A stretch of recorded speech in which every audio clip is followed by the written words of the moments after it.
Hello, everybody. I'm Paul Beckwith, and I want to talk about some recent peer reviewed scientific studies that have been done on Antarctica. So, we know that in the last few years, well, the last decade actually, that the Antarctic sea ice has been collapsing compared to previous years, where it would be growing about 1.5% per decade up until 2015, 2016, took a nosedive since then. And this is very important because it means that we can have more melt from the ice shelves. And if we have more melt from the ice shelves around Antarctica, we also have more melt from the ice sheets on the land, which can then, when they melt, of course, it greatly increases sea level rise. And the ocean circulation seems to be changing and shifting, including the Antarctic circumpolar currents, as I've mentioned, the currents, the westerly currents that circumvent the continent, and also the atmospheric circulation patterns, the Hadley cell, the Ferrel, the polar cells, have all been shifting, and the change in the ocean currents, of course, feeds into the AMOC changes. So basically 3 papers have come out just in the new year that are looking at in more detail at other things that are happening in Antarctica. So I'm going to talk about these 3 different issues. So the first one is that there's, underneath the West Antarctic Ice Sheet, there's about 100 volcanoes. And one of the concerns, it's more of a longer term concern, is that as we lose ice on the continent, as we lose ice, the weight on the land is reduced, and there's volcanoes underneath, and if the pressure on the surface is reduced by melting ice, perhaps these glaciers can then reduce pressure enough that the volcanoes actually are triggered. So that's one of the papers. It looks at where those volcanoes are, and assesses the likelihood of them erupting. And if they did erupt, then it would cause a very, very rapid melting in the particular region where they went off. The next paper is a study that looks at octopus in and around Antarctica, and it looks at the DNA of the octopuses, and basically what it shows is it shows how much the octopus are mixing in different bays, different regions around Antarctica.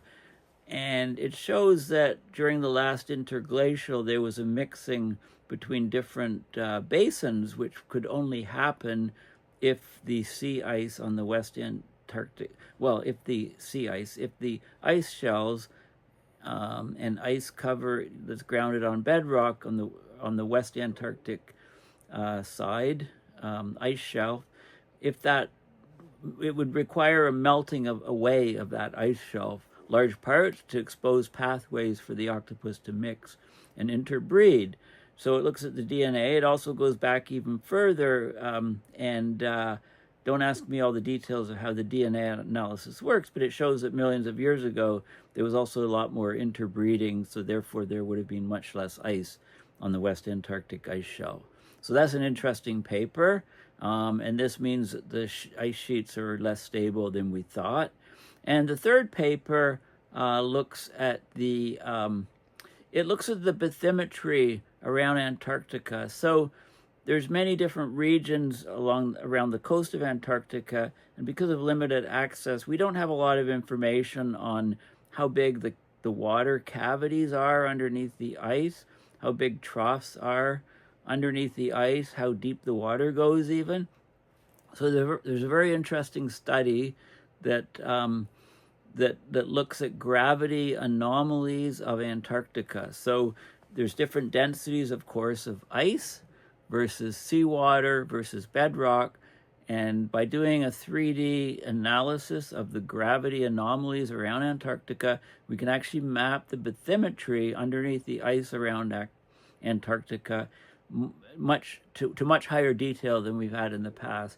And this is also concerning the results of the study because there's a lot more cavities under the ice than we expected, cavities that are not ice, that are basically seawater underneath. And, you know, as the water warms around Antarctica, more of that warm water is going underneath the ice shelves. So this is another factor which is not great news on, and it means that the ice shelves around Antarctica are less stable than we could have imagined. Okay, so let's have a look at these studies. So this is the first one. Hidden threat discovered under the ice in Antarctica could have major consequences. So basically, they've used a lot of computer simulations. This is the volcanoes in the bedrock underneath the ice. It's an overlooked mechanism under the Antarctic Ice Sheet that could have severe consequences. Okay, so this is ice such as this here on the fringes of Antarctica. And the largest mass of ice on Earth, of course, is Antarctica. 2 kilometers thick, even thicker, covers almost 14 million square kilometers. 90% of Earth's freshwater reserves are located there. If the entire ice sheet of Antarctica were to disappear, sea levels would be rising, you know, up to 60 to 70 meters. I think that's total. That's if all the ice melted on Antarctica and Greenland. I think you'd require Greenland to go also for this sort of level. So basically, this is there's a new threat identified longer term under the Antarctic ice sheet, and that's that the melting of the Antarctic ice sheet could fuel hidden volcanoes beneath the ice, causing them to erupt and melt even more ice from below. So it'd be very strong melting feedback. Antarctica is one of the most volcanically rich regions on the planet, although most people aren't aware of that. There's over 100 plus of these smoldering giants that have been discovered over the years underneath the ice in Antarctica, and it's mostly the west part of Antarctica. Many of them are located far beneath the ice sheet. They're often referred to as subglacial or glacial volcanoes. Many of them are clustered along the west coast of Antarctica. So scientists have already observed that the activity of the ice-covered volcanoes intensifies with the melting of the ice sheet. So geologists ran 4,000 computer simulations with scenarios of how the melting of the ice sheet would affect the continent's volcanoes underneath the ice. Most scenarios produced an outcome in which the gradual melting of the ice sheet led to an increased number of volcanic eruptions because the pressure is released. So this is Mount Erebus. It's one of the volcanoes in Antarctica. It's famous because it has a permanent lava lake. So the idea is that as the volume of ice above the volcanoes is reduced, the pressure on the magma chambers in the bedrock underneath the volcanoes is reduced, so the compressed magma expands and gets closer to the surface, increases pressure on the chamber walls, and possibly leads to volcanic eruptions. Several magma chambers contain large quantities of volatile gases, so as the magma cools and the pressure drops, the gases dissolve, increasing the pressure in the magma chamber. So heat from the eruptions will cause the ice sheet to melt faster, generating more eruptions, raising sea levels at a faster rate in this feedback loop. Okay, so let's look at that in a bit more detail. Okay, there's another article. This is just from last week. Antarctica's melting ice may awaken hidden volcanoes. Okay, so basically, it's a slow geologic process, but it's a dangerous feedback loop. And so again, Antarctica has over 100 volcanoes. Many of them are hidden beneath the ice sheet, particularly along the western coast. Some of the volcanoes peak above the ice, but many are buried deep below, making them harder to even detect and study. Okay, so the result of the simulations, as the ice melts, the pressure on the rocks is released or reduced, so the compressed magma can expand, and that puts pressure on the walls of the magma chambers, potentially triggers volcanic eruptions. And we've seen this in Greenland as well, with the unpronounceable volcano that went off and shut down European air traffic for about a week or so. You can look up that volcano. Okay, so it's basically talking about a reduction of the overburden pressure with the melting ice on top. Gases can escape, like opening a soda bottle. This gas release builds pressure in the magma chamber and increases the likelihood of an eruption. Okay, so the heat from these subglacial volcanic eruptions can accelerate melting deep below the surface, weakening the ice sheet and potentially leading to further volcanic activity. So it's like a feedback loop. It's a slow feedback loop. It's a geological process, but it is one that isn't really being considered in the models on Antarctica. And it would operate over centuries. And it's becoming more relevant because the Antarctic sea ice has been shrinking and hit near record lows in 2024, very, very low in 2023. And that means that more water is going up underneath the ice in Antarctica.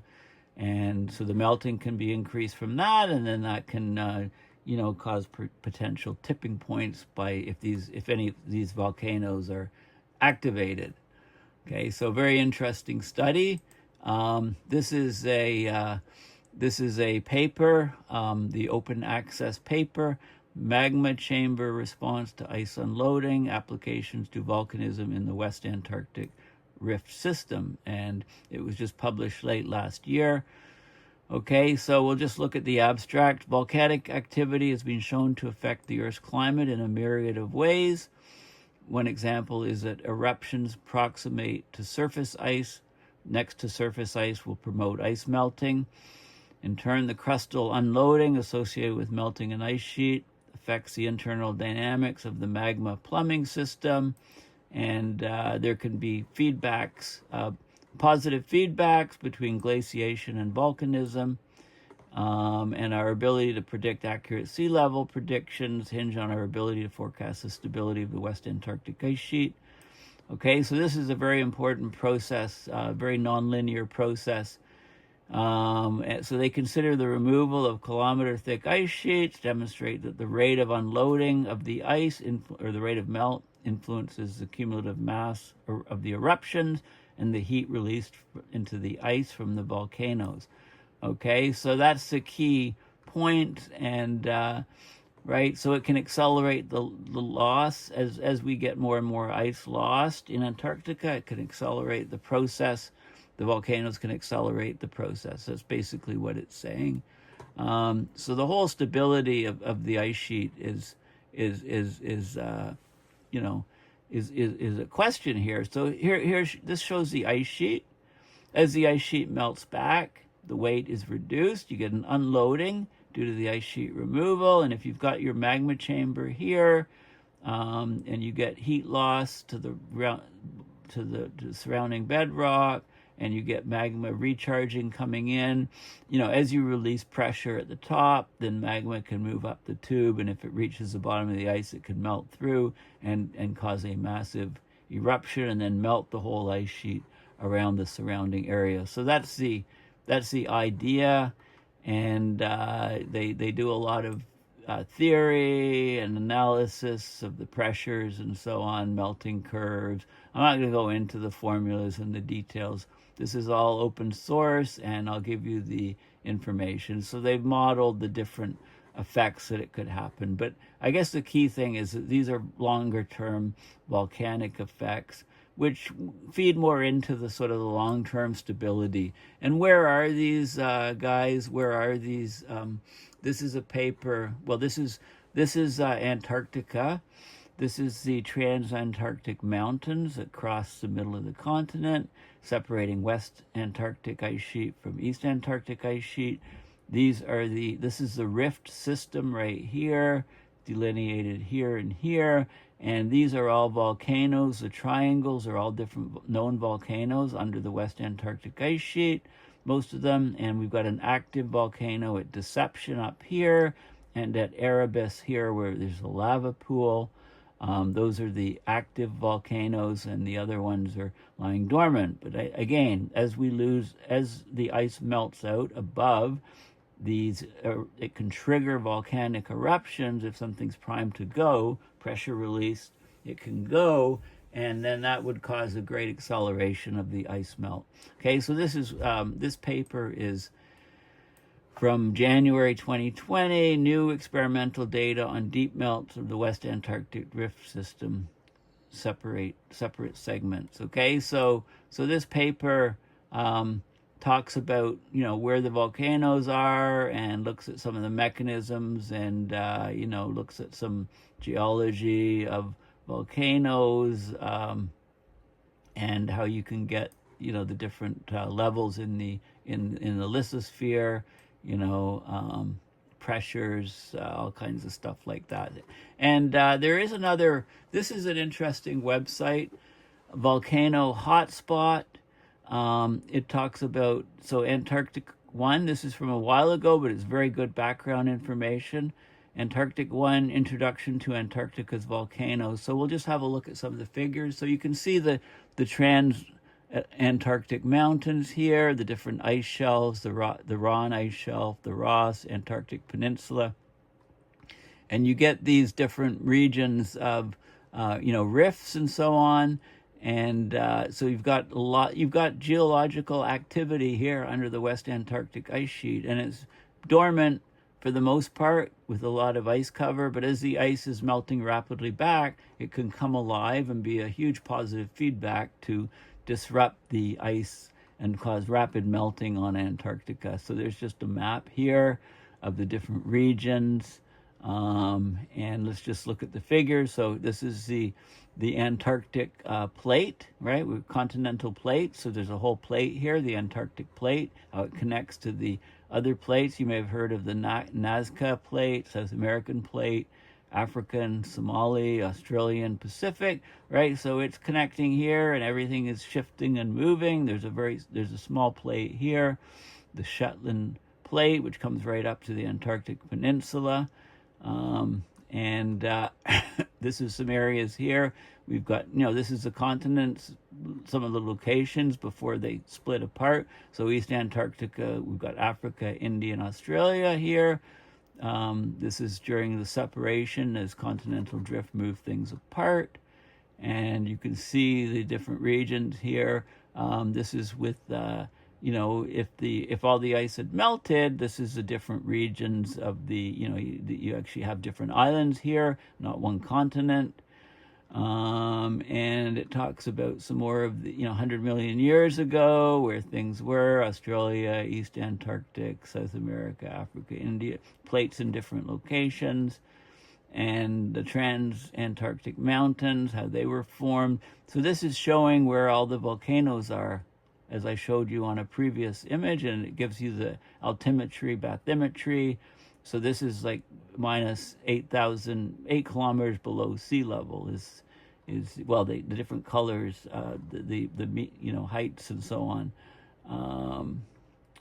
Okay, so you can see all of these different volcanoes, right? A lot along the rift over here, and shows you some plumes. 3 stratovolcanoes erupting in South Sandwich Island, September 2016. Okay, down in that region, plumes here.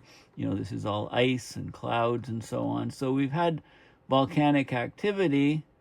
This is one of the eruptions here. The steam is coming up. This is showing Deception Island caldera, I guess up in here, this region. So this was an active volcano, according to the last paper. And it shows you, so there's lots of images here. This is an eruption from Mount Erebus, McMurdo Sound volcanic group. You can see the steam coming up from the eruption. And there's lots of images. Trans-Antarctic Mountains, it's a major mountain range in Antarctica, stretches 3,500 kilometers, 100 to 300 kilometers in width, highest point 4,500 meters.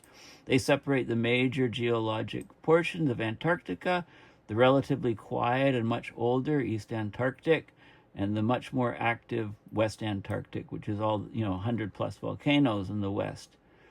The range is old. The uplift triggered by the opening of the West Antarctic Rift started some 65 million years ago.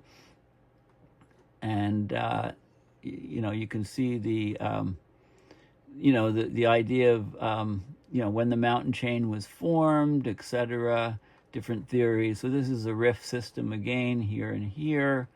Different volcanoes that occurred in different time periods are shown in this schematic. So this goes into all of the geology details, lots of references and so on. Okay, so this is the first point I wanted to make about Antarctica. Volcanoes underneath the ice. As the ice rapidly melts, those volcanoes could be triggered, and they're located, for the most part, on the West Antarctic, which you can see from here, this figure here.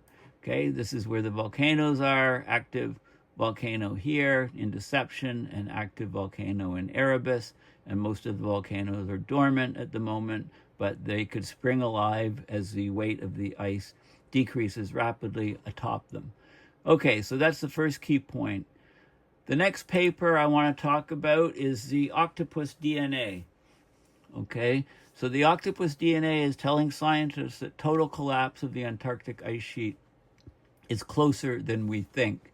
So how does it do that? Well, we've been studying Antarctic's ice for a long time, but the octopus, the Antarctic octopus, inhabits the chilly waters around the continent, and a DNA analysis has been done on the octopus. Okay, so the Antarctic octopus species, known among experts for its unique distribution, has offered vital clues about a time in the past when the ice retreated, ocean passages opened, and sea levels rose. And this is just very recent and new stuff. So the DNA carries a signal. Now, so basically what happens is this octopus is widespread around Antarctica. It's been recognized to be there for about 4 million years. The octopus is about half a foot long, 15 centimeters or 6 inches long. That excludes its arms. It weighs about 600 grams or 1.3 pounds. It lays relatively few large eggs that must be tended on the seafloor, so the animals tend to be home buddies. They don't move far from home.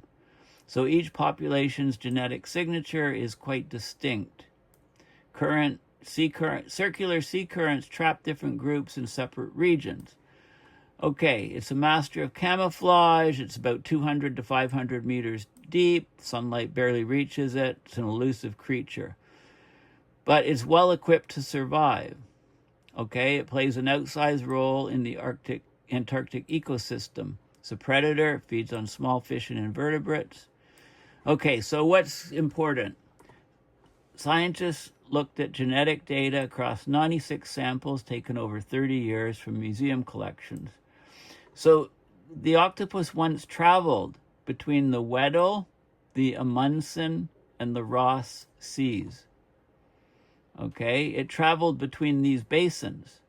The only way that this could happen is if the massive expanses of ice that are now around Antarctica weren't there, and there were open channels where water and the octopuses could move freely to mix their DNA.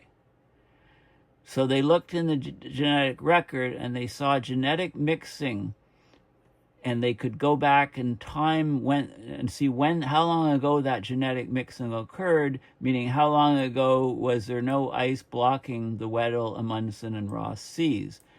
And they found that happened about 3 to 3.5 million years ago. And it also happened very recently during the last interglacial period. between 129,000 and 116,000 years ago. This is the last time the planet was about 1.5 degrees warmer than pre-industrial, 129 to 116,000 years ago. So that was warm enough to make sure that there were no West Antarctic ice sheets blocking the connections of water from the Weddell to the Amundsen to the Ross Seas. Okay, so this is very crucial because the West Antarctic ice sheet could be unstable, at present temperatures, with the potential to add about 10 to 15 feet or 3.3 to 5 meters of sea level rise long term.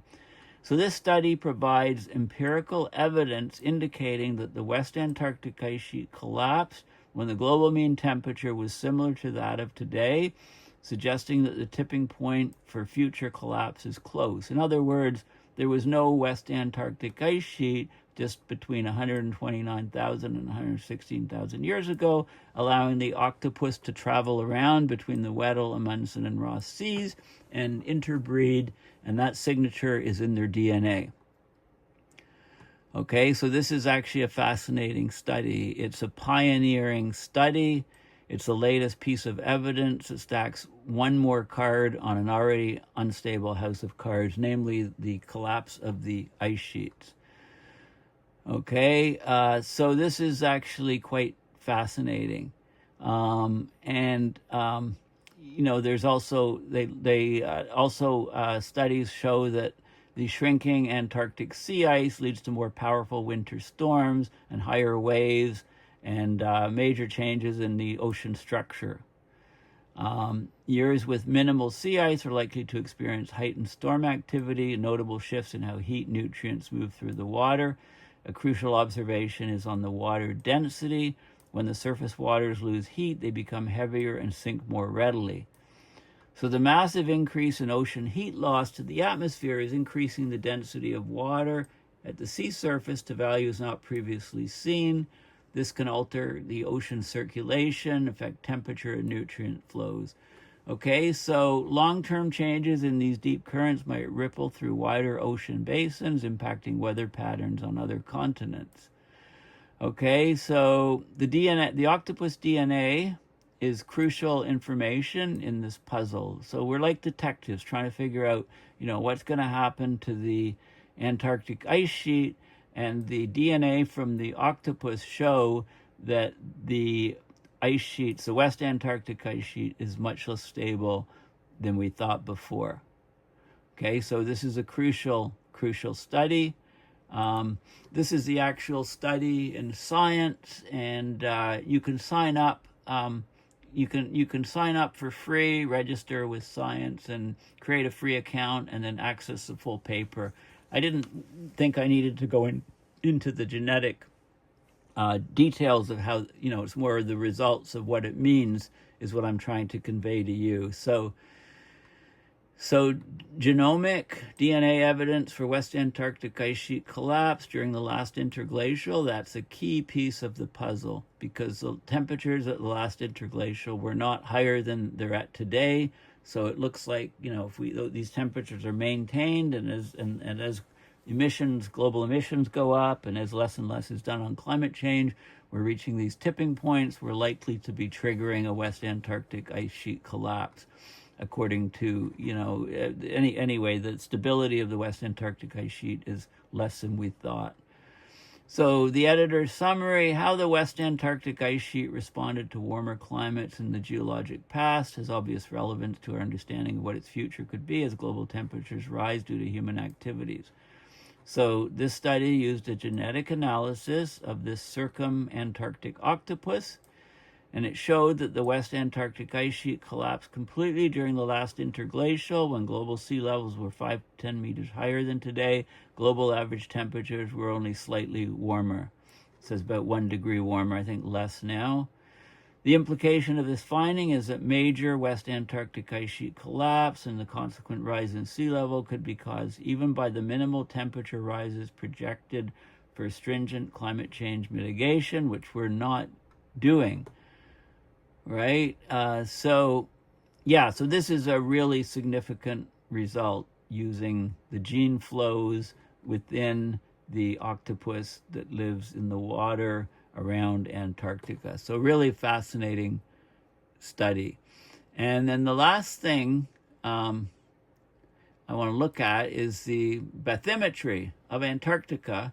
They do a 3D inversion of the circumpolar gravity anomalies and to determine the bathymetry of Antarctica. So this is a paper from December 2023, the AGU fall meeting, so just over a year ago. And they have an updated paper on it, which just came out this in 2015. Okay, it's a brand new paper. So let's have a look at the paper. Same people. Bathymetry of the Antarctic continental shelf and ice sheet cavities from circumpolar gravity anomalies and other data. So they're looking at holes in the ice around Antarctica, holes that may just contain seawater, and there's more and more seawater going underneath the Antarctic ice shelves. So finding out that there's larger cavities than we thought before means that the ice is more exposed than before. So bathymetry critically influenced the intrusion of warm circumpolar deep water onto the continental shelf and under ice shelf cavities in Antarctica. And when we get warm water going underneath, it forces ice melting, grounding line retreat, where the glacier is sitting on bedrock, and increased sea level rise. So this is a novel and comprehensive bathymetry of Antarctica. It includes all ice shelf cavities and previously unmeasured continental shelf areas. Okay, so there's a lot of math going in here, Fourier transforms, reverse Fourier transforms, etc., to calculate things, and they ground truth it with shelves that they know about. So they discovered previously unknown troughs with thicker ice shelf cavities in many parts of Antarctica, especially East Antarctica.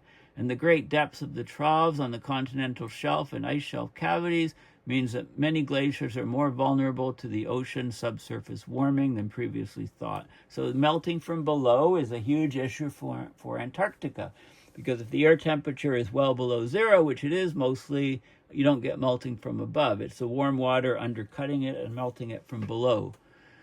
Okay, so that's the key, so they talk about, there's a lot of technical discussions in here as to how they, take the gravity and deconvolve it and invert it, and, they covered the entire continent.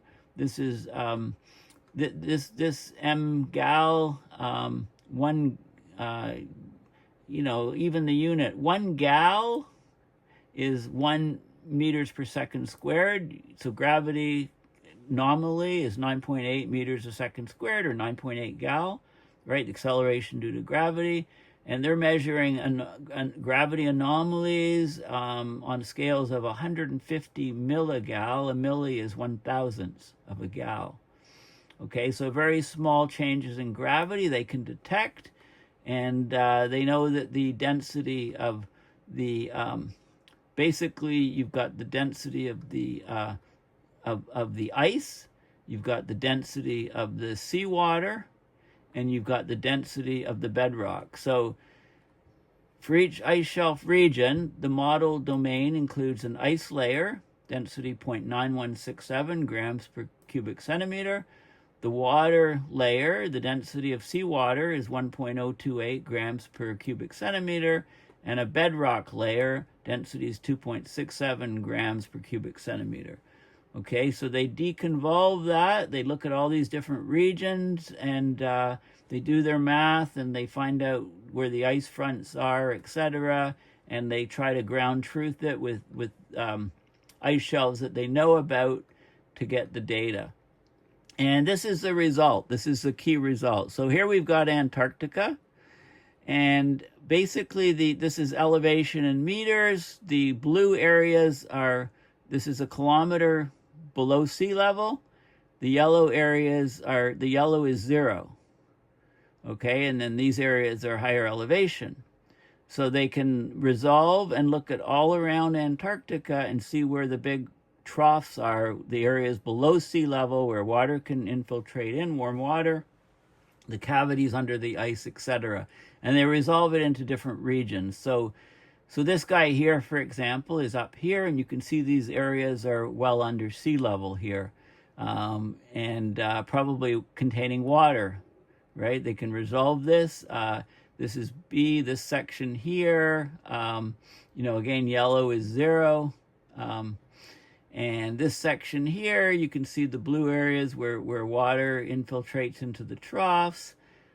This section here, this is my favorite section right here. This is this square here because we've got Shackleton. Look at Shackleton there, well under sea level. And areas here that are well under sea level as well as detected novelly for the first time, many of these regions from this gravity anomaly work. This region here has many areas under sea level here, Moscow University, Totten Glacier, Dibble Glacier. I love the names of some of these things. And then over here, these are all on East Antarctica, which is stable. This is the Trans-Antarctic Mountains. This is the dividing line between East Antarctic and West Antarctic. Look how low West Antarctic is. It's the most threatened ice shelf in Antarctica. Lots of areas that are well below sea level. You can see the detail of the blue areas here. And also this is parts of West Antarctic here where you can see below. But look at this whole vast area here, well below sea level. Okay, so that's the key factor. And they show cross sections too from various places, showing, you can see the ice that's grounded on bedrock, the ice shelf floating, and then you can see the bathymetry of these regions. So we know about a number of different regions already from measurements there, but Antarctic's huge, and there's many unknown regions that we now are able to classify using this new technique. Pylon Glacier, you've probably heard of, is one of the most dangerous, riskiest glaciers that could greatly rise sea level if this glacier collapses. And you can see that the bathymetry where the ice is, the ice is extending here, here, and so on. Okay, so you can get all of this, and there's also water temperatures, some recorded in some different locations too. So, okay, so there's a lot of there's a lot of improvements on. So we have data on some of them from previous methods, but we're getting lots of new information, improved resolution information, and we're discovering new holes or troughs underneath the ice that we didn't know about. Like here is for Shackleton, 26,080 square kilometers. We find a broader trough beneath the ice shelf extending across the continental shelf, 1,000 meters deeper than what we expected from previous data. On average, the bathymetry is 78 meters deeper than we thought. There's a positive anomaly near an ice shelf that can't be resolved, and so on. Okay, so we're getting more and more information. The overall change in bathymetry compared to previous work is estimated with seafloor depth 69 meters deeper on average, with much higher local differences. This magnitude change illustrates the level of uncertainty of existing maps, especially for ice shelf cavities, holes underneath the ice. In the absence of observational constraints, math extrapolations have produced smooth, shallow bathymetric solutions with no troughs. And so this is a big step forward in mapping out what's going on in Antarctica. So this is a novel, comprehensive bathymetry of Antarctica with all ice shelf cavities shown, including a smooth transition compared to previous data on both at land and at sea. The results reveal deeper continental shelf in numerous regions, previously unknown troughs, and a greater exposure of the Antarctic grounding line to warm waters. Okay, so this is a very important breakthrough, which will allow greatly improved modeling of the ice-ocean interactions in Antarctica, and give us more accurate projections of sea level rise, and they're going to be higher than we thought because there's a lot more cavities underneath the ice around Antarctica that will allow seawater, warm seawater intrusion and accelerate the melting rate of the glaciers. Okay, so I've discussed 3 papers. I've discussed Octopus, showing that the West Antarctic Ice Sheet collapsed even in the last interglacial. I've shown the increased resolution of the bathymetry around Antarctica, showing that there's a lot more cavities and troughs under the ice than we thought before. And I've also shown some recent work that tries to classify the volcanoes, most are not active, but there's a few active ones underneath the Antarctica, mostly on the West Antarctic Ice Sheet side. So I found this stuff really fascinating. Thank you for listening. Please consider going to my website, paulbeckwith.net, and donating at PayPal to support my research and these videos. Thanks again, and bye for now.